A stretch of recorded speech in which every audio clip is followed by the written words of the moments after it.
दोस्तों, मैं हूँ राघव। कहानियाँ सुनाता हूँ। आपको कहानी सुनना पसंद तो है ना? कुछ किस्से हैं मेरे पास आपको बयां करने को। चलिए सुनते हैं आज की कहानी। मुंबई के इंदिरा नगर में बनी वो चौल बड़ी सड़क से समकोण बनाती एक पतली गली के दोनों ओर आबाद थी।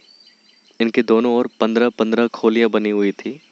इन खोलियों में ज़्यादातर वो लोग रहते थे जो या तो छोटे मोटे धंधे करते थे या किसी के घर में नौकर या नौकरानी का काम करते थे। इस चौल के आसपास गंदगी थी। गली में जगह जगह कूड़े कचड़े के ढेर नजर आते थे। कहीं कहीं खोलियों की नालियों का गंदा पानी भी बहता दिखलाई पड़ता था। इन खोलियों में रहने वाले लोगों का स्वभाव ही उनकी खोलियों की तरह ही अक्खड़ और गंदा था। वे बात बात पर गाली गलौज करते थे और देखते ही देखते मरने मारने पे भी उतारू हो जाते थे। इन्हीं खोलियों में से एक खोली सुभद्रा बाई की भी थी, जो जबान की कड़वी पर दिल की नेक थी। वह लोगों के घरों में चौका बर्तन का काम करती थी और इसी से अपना गुजारा होता था। मुंबई में वैसे ही घर में काम करने वाली बाई मुश्किल से मिलती है। ऊपर से सुभद्रा बाई जैसी नेक और ईमानदार बाई का मिलना तो किसी चमत्कार जैसा ही था। यही वजह थी कि सुभद्रा बाई जिन घरों में काम करती थी, उनके मालिक उनके साथ बहुत अच्छा व्यवहार करते थे और उनकी छोटी मोटी डिमांड तुरंत मान लेते थे। सुभद्रा बाई जिन घरों में काम करती थी, उनमें से एक घर प्रताप का भी था। उनका महानगर में रेडीमेड गारमेंट का कारोबार था, जो खूब फूलता फलता था। प्रताप की उम्र तकरीबन 50 साल की थी और उनकी पत्नी नंदिनी भी तकरीबन उन्हीं के उम्र की थी। घर में पति पत्नी ही रहते थे, क्योंकि उनके दोनों बेटे दूसरे शहरों में नौकरी करते थे और अपने परिवार के साथ वहीं सेटल थे। नंदिनी अक्सर अपने बेटों के पास जाया करती थी, जबकि प्रताप को अपने कारोबार के चलते इसका मौका कम ही मिलता था। जब भी नंदिनी अपने बेटों के पास जाती थी, सुभद्रा बाई की जिम्मेदारियां बढ़ जाती थी। ऐसे में उसे घर का काम करने के अलावा प्रताप के लिए खाना भी बनाना पड़ता था। पर सुभद्रा बाई खुशी खुशी यह जिम्मेदारी संभालती थी। प्रताप और नंदिनी भी इसके बदले उसे छोटे मोटे तोहफे और नगद के पैसे देते रहते थे। लेकिन उस दिन तकरीबन शाम के 7 बजे थे। महानगर की बत्तियां जल उठी थी। तभी एक टैक्सी इस गली के मुहाने पर आ रुका। टैक्सी का पिछला दरवाजा खुला और उनमें से तकरीबन 25 साल एक खूबसूरत सी लड़की उतरी। शर्ट और जीन्स में वह सजी दरमियाने कद की एक सुगठित बदन वाली लड़की थी। टैक्सी की दूसरी ओर का दरवाजा खोल तकरीबन 30 साल का एक हैंडसम नौजवान निकला। उस नौजवान ने टैक्सी का किराया चुकाया और जब टैक्सी आगे को बढ़ी तो वो दोनों गली में दाखिल हो गए। सुभद्राबाई थोड़ी देर पहले अपने काम से लौटी थी, तो अब खोली में चारपाई पर लेटकर अपनी कमर सीधी कर रही थी। बढ़ती उम्र के साथ ज्यादा देर तक काम करने पर उसकी कमर अकड़ सी जाती थी। ऐसे में उसके लिए खड़ा होना भी मुश्किल हो जाता था। अचानक किसी ने उसकी खोली का दरवाजा खटखटाया। पहले तो वो चौंक गई, फिर उठकर दरवाजा खोल दिया और दरवाजा खोलते ही उसकी आंखों में हैरानी के भाव उभरे। दरवाजे पे दो अनजान लोग खड़े थे। किससे मिलना है आपको?" सुभद्राबाई ने उन्हें गहरी नजरों से देखते हुए कहा। "क्या आप सुभद्राबाई हैं?" लड़की ने पूछा। हाँ," सुभद्राबाई सकपका के बोली। "फिर तो हमें आपसे ही मिलना है।" लेकिन मैंने तो आप लोगों को पहचाना ही नहीं है। कौन है आप लोग?" "मेरा नाम हिमानी है और ये शमशेर है। जहाँ तक आप हमें पहचानने का सवाल है, तो उससे पहले हम दोनों मिले ही नहीं है। लेकिन फिर आज?" "ओहो आंटी, क्या हमें सारी बातें दरवाजे पर बतलानी पड़ेंगी?" "अच्छा अच्छा, ठीक है, आइए, आप अंदर आइए," सुभद्रा बाई ने झेंपते हुए कहा। अंदर सुभद्रा बाई ने उन्हें चारपाई पर बिठाया, फिर खोली का दरवाजा बंद कर उनके पास खोली के फर्श पर ही बैठ गई। चारपाई एक थी उनके पास। "अरे आप भी चारपाई पर बैठिए," उसे फर्श पर बैठता देख लड़की बोली। "नहीं, मैं यहीं ठीक हूँ," सुभद्रा बाई बोली। "आप बोलिए, आपको मुझसे क्या काम है?" "काम तो है, और वो भी बहुत जरूरी।" पहली बार लड़के ने मुंह खोला। "पर इसके पहले हम आपको बता दें कि हमें आपके बारे में सब कुछ मालूम है। आप किन किन लोगों के पास काम करती हैं और उनसे आपको क्या क्या पगार मिलता है।" लेकिन ये मेरे सवाल का जवाब नहीं है। मेरा सवाल है, आप कौन हैं?" हम आपके सारे सवाल का जवाब देंगे अम्मा। इससे पहले आप हमारे एक सवाल का जवाब दीजिए। "अ, कौन सा सवाल?" सुभद्रा भाई ने दोबारा पूछा। देखिए सुभद्रा भाई, आपका शरीर जब तक ठीक है आप लोगों के घरों में काम करके अपना गुजारा कर लेती हैं, पर जिस दिन आपका शरीर थक जाएगा उस दिन आप क्या करेंगी? मैं तुम्हारा मतलब नहीं समझी बेटा। मेरा मतलब साफ है। मेरा मतलब ये है कि आप अपने काम में इतना पैसा लेती हैं, क्या आप अपना बुढ़ापा ठीक ठीक से बिता पाएंगी? सुभद्रा बाई के चेहरे पर परेशानी के भाव उभर चुके थे। पिछले कई दिनों से वो भी यही बात सोच रही थी। क्यों, क्या हुआ? अब आप चुप क्यों हैं? सुभद्रा बाई को खामोश देख लड़का बोला, अब मुझे अपने काम से जो पैसा मिलता है वो खाने पाने में और खोले का किराया देने में ही खर्च हो जाता है। मैं लाख कोशिशें करती हूँ बट हर महीने कुछ पैसे बचा लूँ ताकि बुढ़ापे में वो काम आए, पर बच नहीं पाता है। और कभी बचा भी नहीं पाएंगे आप, क्योंकि मुंबई में हर चीज़ इतनी महंगी है और मेहनत मजदूरी करने वाला इंसान कुछ बचा ही नहीं सकता। तुम बिल्कुल ठीक कहते हो बेटा। सुभद्रा भाई एक ठंडी आह भरकर बोले, पर किया भी क्या जा सकता है? देखिए, हम औरों के लिए तो नहीं पर आपके लिए इतना जरूर कर सकते हैं कि बहुत कुछ किया जा सकता है। कौन करेगा मेरे लिए, और क्यों? देखिए, यहाँ कोई दूसरे के लिए कुछ नहीं करता। अपना विश्व संवारने के लिए इंसान को खुद ही सब कुछ करना पड़ता है। अगर आप अपना बुढ़ापा संवारना चाहती हैं तो आपको ही इसकी कोशिश करनी होगी। लेकिन क्या? पहले आप बताइए कि क्या आप अपने भविष्य के लिए कुछ पैसे जोड़ना चाहती हैं? बेटा, भला कौन नहीं चाहेगा। नहीं, मैं आपकी बात कर रहा हूँ, आप बताइए। हाँ, मैं चाहती हूँ। हम आपको फिर ठीक है पूरे 50,000 रुपए देंगे। 50,000? सुभद्रा बाई हैरान होकर बोली। जी हाँ, पूरे 50,000। बेटा, लेकिन इसके लिए मुझे क्या करना होगा? कुछ खास नहीं, लड़के के बदले लड़की बोली। अब आपको सिर्फ 1 महीने के लिए मुझे प्रताप के घर बतौर नौकरानी रखवाना होगा, वो भी तब जब वो घर में अकेला हो। अब, पर क्यों?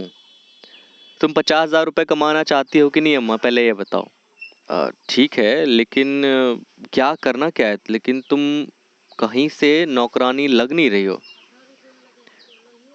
अरे मैं कुछ तो कुछ करूंगी ही, आप इस पे छोड़ दीजिए, वो मेरा काम है। पर ये बताओ, आप कर पाएंगी? सुभद्रा बाई खामोश हो गई। उसके चेहरे पर चिंता की रेखाएं खिंचाई थी। 50,000 रुपए की बात सुनकर उसके मन में लालच की भावना जाग उठी, पर दूसरी ओर वो उन लोगों की तरफ से दुखी भी थी। न जाने वो प्रताप के साथ क्या करना चाहते थे। अरे अम्मा, अब तुम क्या सोचने लगी? सुभद्रा बाई को खामोश देख लड़की बोली। बेटा, तुम कहीं से काम वाली बाई नहीं लगती हो। सुभद्रा बाई लड़की को सिर से पैर तक देखते हुए बोली। देखिए, ये हमारे सिर देती है। अब तुम ये बताओ कि तुम ये काम कर सकती हो या नहीं। लेकिन तुम्हारा ये इरादा प्रताप जी को कोई नुकसान पहुंचाना तो नहीं है? जी नहीं, बिल्कुल नहीं। फिर ठीक है, सुभद्रा बाई बोली। पर पैसे? पैसे हम तुम्हें उसी दिन दे देंगे जिस दिन तुम मुझे बतौर नौकरानी प्रताप के घर रखवा दोगे। अरे सुभद्रा, तुम।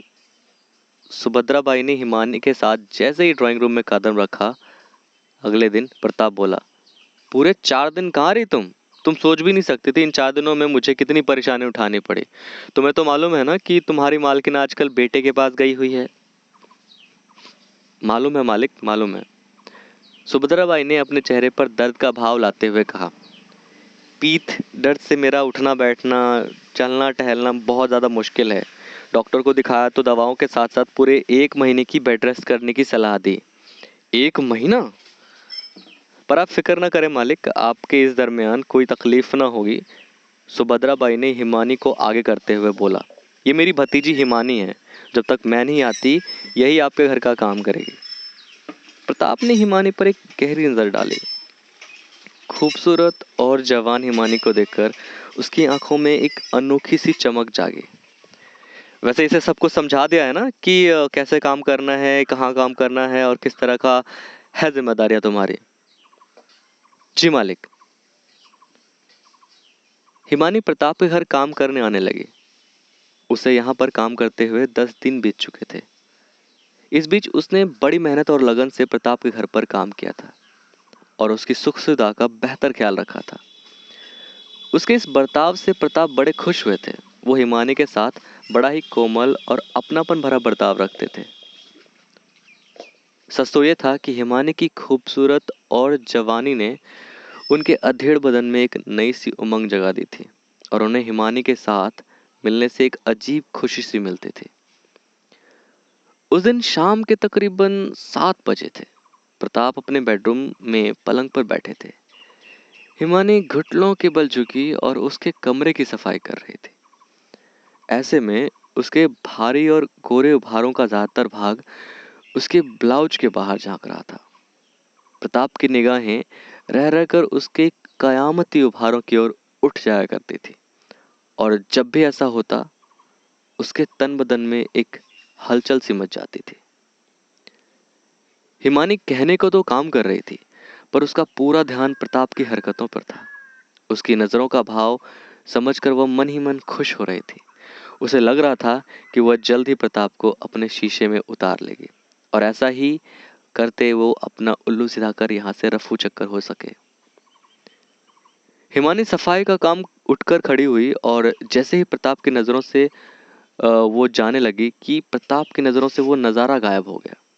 इसके बावजूद उनके बदन में जो कामनाओं की आग भड़की थी उसने उन्हें हिलाकर रख दिया।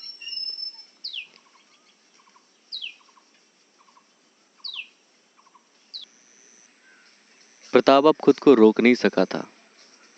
वो पलंग से उतरा, फिर आगे बढ़कर हिमानी को अपनी बाहों में भर लिया उसने। उसकी इस हरकत से हिमानी चौंकी, फिर बाहों में कसमसाते हुए बोली, "ये क्या कर रहे हो आप साहब?" "हिमानी, तुम बहुत ही खूबसूरत हो," प्रताप जोश के साथ कांपती हुई आवाज में बोला, "और तुम्हारी इस खूबसूरती ने मेरे तन बदन में आग लगा दी है। तुमसे लिपटकर मैं अपने तन की इस आग को बुझाने की कोशिश करना चाहता हूँ, लेकिन मालिक ये गलत है।" "कुछ गलत नहीं है," प्रताप ने उसे बुरी तरह चूमते हुए सहलाते हुए बोला। मन ही मन मुस्कुराती हिमानी कुछ देर तक प्रताप की बाहों में छूटने का नाटक करती रही और फिर उसने आखिरकार अपना शरीर ढीला छोड़ दिया। ऐसा होते ही प्रताप ने उसे उठाकर पलंग पर डाला और फिर उस पर सवार हो गया। भावनाओं का तूफान जब गुजर गया तो हिमानी रोते हुए बोली, "ये क्या कर दिया आपने? मुझे तो आपने बर्बाद कर दिया।" पल भर के लिए तो प्रताप के मुंह से बोली भी ना फूटी। फिर वो शर्मिंदा होकर बोले, हिमानी, मुझसे गलती हो गई, मैं अपने आप में नहीं था, जो कुछ हुआ उसका मुझे अफसोस है। प्लीज ये बात सुभद्रा बाई को मत बतलाना।"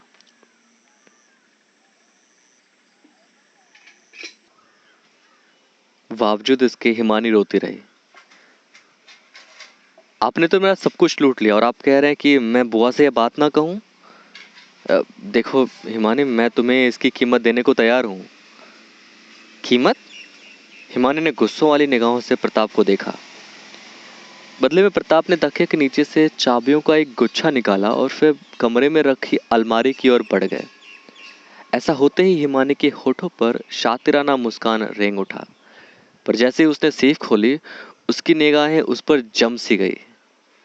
अलमारी में बड़े नोटों और गहनों से भरा रैक था।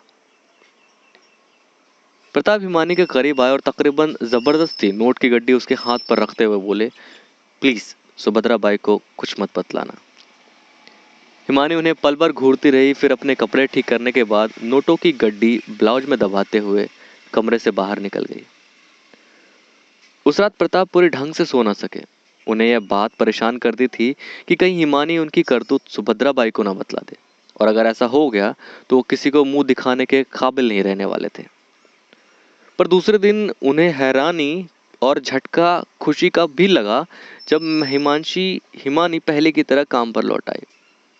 वह बिल्कुल सामान्य थी और उसे देखकर ऐसा हरगिज नहीं लग रहा था कि उसके साथ कुछ ऐसा वैसा घटा है।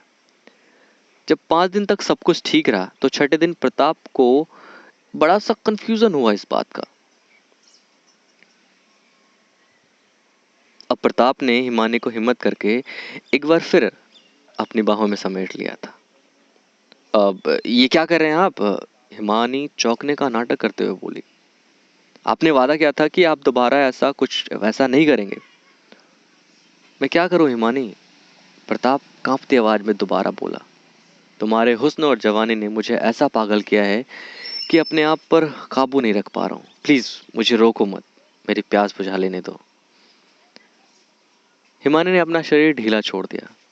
अगले ही पल दोनों एक बदन से चिपककर पलंग पर अटखेलियां खेल रहे थे। इस बार हिमानी भी पूरे जोश के साथ प्रताप का साथ दे रही थी। हिमानी ने चालाकी से प्रताप को अपने हुस्न जाल में फांस लिया था। जब उसे यकीन हो गया कि शिकार पूरी तरह से उसके जाल में फंस गया है, तो एक रात उसने उसके खाने में बेहोशी की दवा मिलाई और उसकी पूरी अलमारी खा लेकर रफू चक्कर हो गई। प्रताप को जब सवेरे होश आया और उसने अपनी अलमारी देखी तो सिर पीट लिया। लोकलाज के डर से वो पुलिस में भी इसकी शिकायत ना कर सके। दोस्तों, अगर आपने मुझे यहाँ तक सुना है तो प्लीज़ कमेंट में अपना ऑनेस्ट फीडबैक दें। और अगर आप भी स्टोरी राइटिंग का शौक रखते हैं तो लिख भेजिए अपनी कहानी praghav.ncr@gmail.com पे, कि क्या पता अगली स्टोरी आपके साथ हो। और दिन की 2 बड़ी कहानियों के लिए जुड़े रहिए हमसे यहीं पे। ये कहानी हमें भेजी थी जयप्रकाश ने।